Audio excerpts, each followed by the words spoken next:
Sean todos bienvenidos a una nueva edición del podcast Legión Oculta. Ha llegado el día en el cual vamos a sumergirnos en los misterios de los jueves de ufología. Una de las temáticas que tanto a ustedes les encanta y que semana tras semana están atentos para poder ver qué tema vamos a tratar, informar y dar a conocer para ir nutriendo nuestra biblioteca personal sobre estos aspectos tan interesantes que hasta el día de hoy no hemos podido encontrar una respuesta absoluta.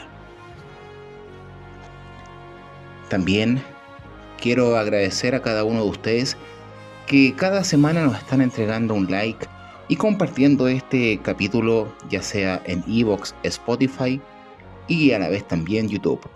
No me queda nada más que decir. Comencemos con Legión Oculta.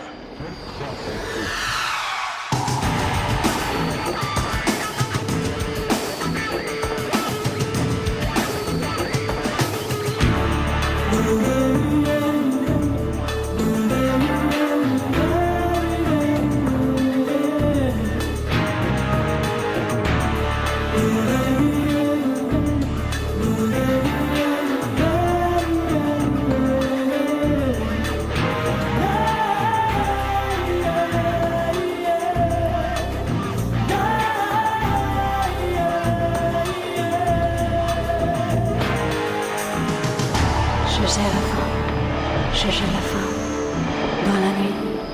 dans la nuit oublie.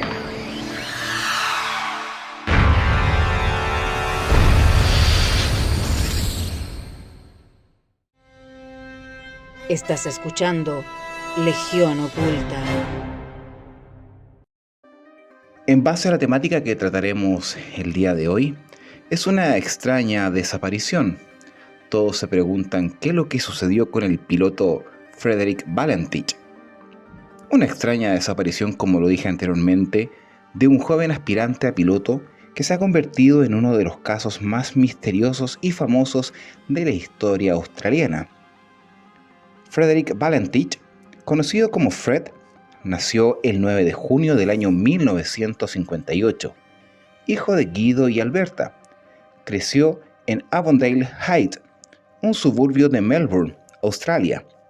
Valentich era muy cercano a sus padres, quienes lo apoyaron para que se convirtiera en piloto. Si bien no le iba muy bien en la escuela, le encantaba volar. Estudió mucho para sus exámenes de vuelo y se aseguró de no faltar ni una sola clase. A pesar de su determinación, lamentablemente reprobó 2 veces todas las materias del examen para obtener la licencia de piloto comercial. Fred no era ajeno a los incidentes aéreos y recibió varias advertencias durante sus vuelos de entrenamiento. Además, el ambicioso piloto intentó alistarse a la Real Fuerza Aérea Australiana en el pasado, pero fue rechazado porque no tenía las calificaciones adecuadas. Valentich tenía 20 años en 1978 y salía con una chica llamada Rhonda Rust. Los dos llevaban 5 meses juntos y habían hecho planes para celebrar su aniversario el sábado 21 de octubre. Pero el viernes anterior, Valentich le informó a Rhonda que tenía un vuelo nocturno a King Island para recoger algunos cangrejos de río. Como la isla no está tan lejos de Melbourne, los dos acordaron encontrarse cuando Valentich regresara a casa. El 21 de octubre por la mañana, Valentich hizo su rutina habitual y luego se fue a trabajar. Por la tarde, asistió a clases en el aeropuerto de Moorabbin hasta las 17 horas. Al finalizar las mencionadas clases, Valentich presentó su plan de vuelo. El piloto indicó que recogería pasajeros en King Island, lo cual es diferente a lo que le había mencionado a su novia Rhonda. El vuelo debería durar 1 hora y Valentich viajó en un Cessna 182L. Conocía la ruta a King Island ya que lo había volado con éxito en el pasado, pero la única diferencia era que esta vez volaría en condiciones de poca luz. El padre de Valentich Diría más tarde que su hijo se sentía un poco incómodo volando de noche y sobre todo en el mar. El Cessna 182L de Valentich fue abastecido de combustible y el piloto se puso en contacto con el oficial de servicio de vuelo que estaba de servicio aquella noche, Steve Rubey. Valentich recibió autorización para despegue y despegó a eso de las 18 horas con 19 minutos. Los dos hablaron por radio hasta las 19 horas, cuando Valentich pasó por el cabo Otway a eso de las 19 horas. Todo parecía estar bien, y Valentich estaba cumpliendo con el cronograma. Una vez que pasó por el cabo Otway, la ruta lo llevó por el estrecho de Bass hacia la isla King. Se suponía que debía informar a Rubey una vez que desembarcara. La noche estaba despejada y las condiciones meteorológicas eran perfectas para poder volar, por lo que nadie esperaba ningún problema. Sin embargo, todo cambió minutos después. Inesperadamente, Valentich contactó a Rubey a eso de las 19 horas con 6 minutos para informarle que el avión estaba volando cerca de él, y nos referimos a un avión de gran tamaño, lo cual desconocía. Como tenía 4 luces y volaba a una velocidad inusual, el joven piloto preguntó al oficial de servicio de vuelo si se trataba de la Fuerza Aérea. Rubey se quedó perplejo porque, según sus datos, no había ninguna aeronave cerca de Valentich ni de su ruta de vuelo. Rubey confirmó más tarde que Valentich parecía un poco nervioso, pero no asustado. Cuando compartió más detalles con él, Valentich dijo que la misteriosa aeronave se encontraba a unos 1000 pies por encima del Cessna y tenía una forma alargada. Además, el objeto tenía un ligero brillo verdoso y estaba hecho de un material de aspecto metálico muy brillante. De repente, Valentich informó de problemas con el motor y su último contacto con el aeropuerto de Moorabbin fue a eso de las 19 horas con 12 minutos.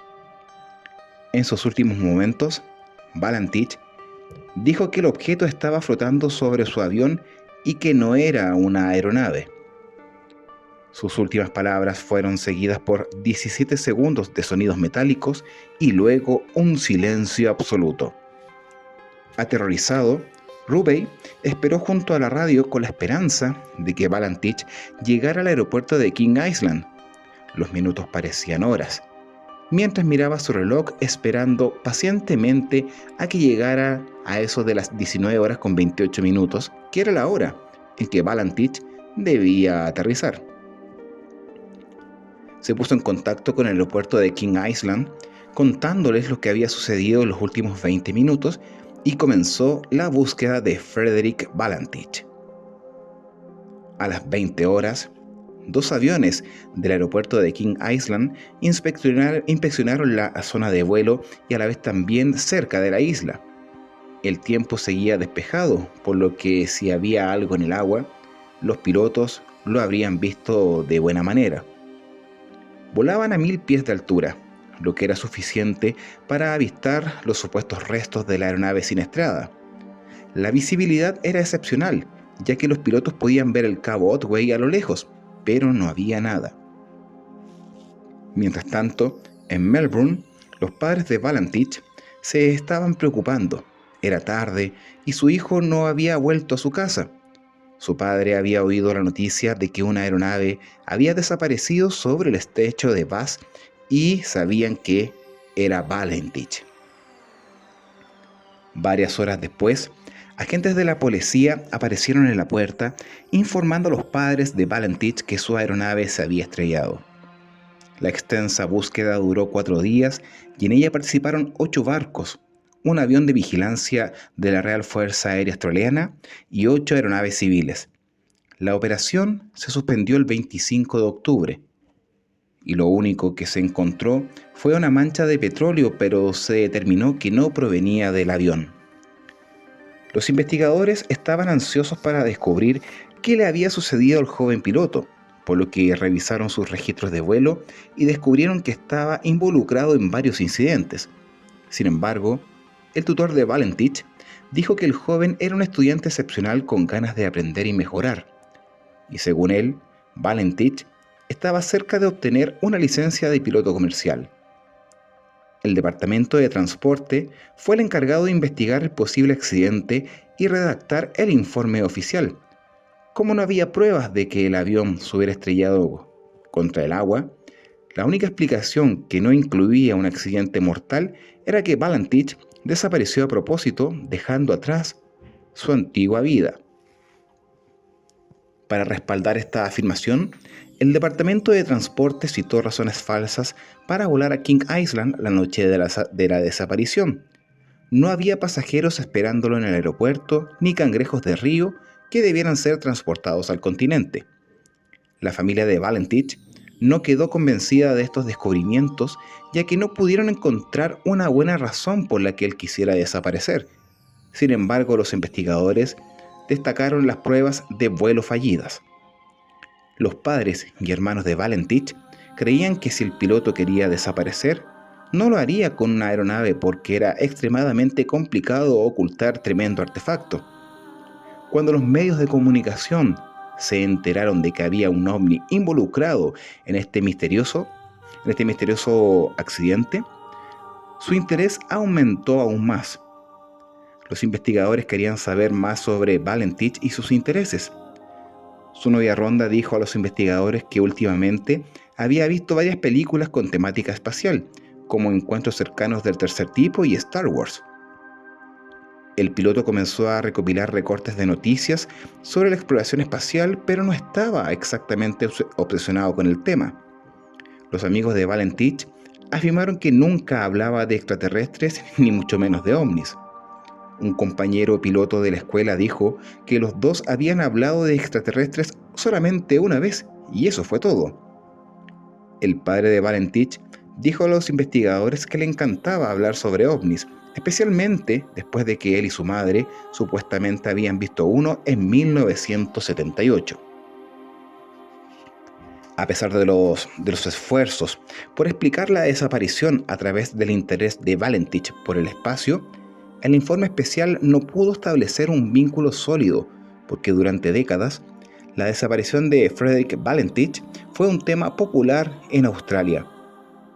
El informe afirmaba que la explicación más probable de la desaparición del Cessna 182L era que el piloto había perdido el control de la aeronave debido a su desorientación. Tampoco se podía descartar una emergencia médica, pero finalmente no había evidencia de ningún ovni ni de ninguna aeronave cerca de la trayectoria del vuelo de Valentich.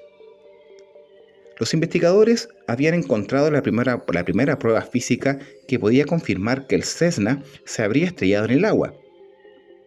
El 16 de mayo de 1983, 5 años después de la desaparición de Valentich, se descubrió una aleta de la cubierta del motor en las Islas Flinders. La Oficina de Investigación de Seguridad determinó que la pieza provenía de un Cessna 182L y el número de la serie de la aeronave faltante se encontraba entre los que tenía esta aleta de cubierta del motor en particular. Pero la isla Flinders no está cerca de King Island, y aunque las corrientes submarinas podrían haber llevado esta parte muy lejos, era poco probable. La isla Flinders también tiene un aeropuerto y 2 Cessnas habían perdido esa aleta de motor, en particular durante el despegue años antes de que la pieza apareciese en la orilla. La teoría oficial que proponía la desorientación se amplió cuando se sugirió que el piloto podría haber volado al revés, lo que explicaría por qué vio las luces sobre su avión. Pero el Cessna 182L tiene un sistema de combustible alimentado por gravedad y el motor habría dejado de funcionar poco después. Steve Ruvey, el controlador aéreo y última persona que habló con Valentich, se mostró escéptico sobre la parte del avión descubierta y la teoría de la desorientación. Dijo que el piloto parecía sincero y que estaba angustiado, pero no desorientado. Ruvey insinuó que había habido avistamientos inexplicables en esa zona de Australia en los días anteriores y posteriores a la desaparición de Fred. Ahora, los ufólogos encontraron varios detalles importantes observados por Valentich, Por ejemplo, el resplandor verde que descubrió sugería que éste estaba viendo un ovni. Además, algunos afirman que las fotografías tomadas por un hombre llamado Roy Manifold el día en que Valentich desapareció muestran un objeto desconocido volando desde el agua cerca del cabo Otway. Las fotografías de Roy no son lo suficientemente nítidas ni claras para identificar el objeto en cuestión. Por otra parte, la posibilidad de actividad ovni en el estrecho de Bass refuerza la creencia de que el joven piloto fue secuestrado por extraterrestres. Aunque obviamente muchos cuestionan esta teoría por considerarla un poco probable, la familia Valentich nunca obtuvo las respuestas que necesitaban. Todavía no hay pruebas fehacientes de lo que realmente ocurrió aquella noche de octubre de 1978. Y así, los familiares de Valentich visitan el monumento del cabo Otway con la esperanza de que algún día sepan más de esta tragedia con más de 40 años.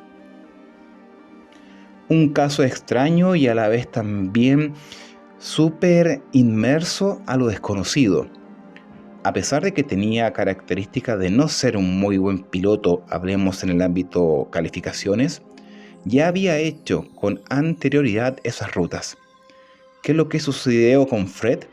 Realmente tomó otro rumbo e inició una nueva vida, lo cual aeronáuticamente hablando es un poco difícil, ya que toda aeronave que aterriza en algún aeropuerto debe identificarse, y las investigaciones que se hicieron en base al recorrido y la autonomía del Cessna 182 deberían haber entregado alguna respuesta, pero aún así no pudieron hallar nada.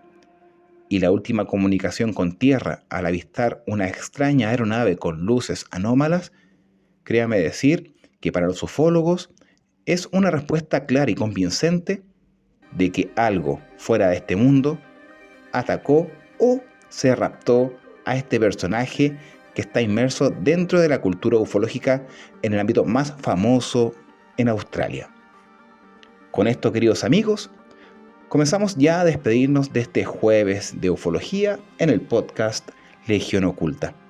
Los invitamos a que puedan seguirnos en nuestras plataformas, iVoox, Spotify y también YouTube, para que puedan descubrir más temáticas y esperar que la próxima semana nos encontremos con otro episodio para que sigamos vibrando con más enigmas que a todos ustedes les encanta. Chao, que estén muy bien.